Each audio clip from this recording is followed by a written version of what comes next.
बड़े बड़े भागे देखी के दुश्मन बड़े बड़े भागे मध्य म्यूजिक रिकॉर्डिंग स्टूडियो खुराली। देखी के दुश्मन बड़े बड़े भागे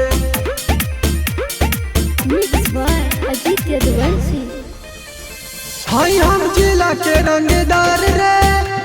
अभी हिला मार के फाड़ रहे हे बाबू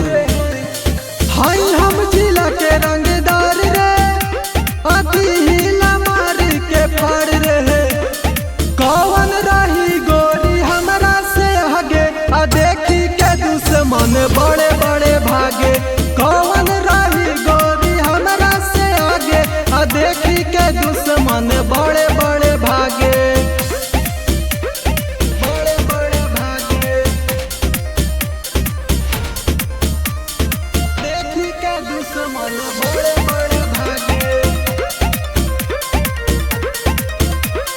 हमसे कौन बोलिए गोरी बोले ला केहू तो चल जाला गोली बोले ला केहू तो चल जाला गोली हमसे कौन बोलिए गोरी बोले ला केहू तो चल जाला गोली नाम आवे सुन हमर ढेर लगे कहाँ पे आ देखी के दुश्मन बड़े बड़े भागे नाम आवे सुन हमर ढेर लोगे कहाँ पे आ देखी के दुश्मन बड़े बड़े भागे बड़े बड़े भागे देखी के दुश्मन बड़े बड़े भागे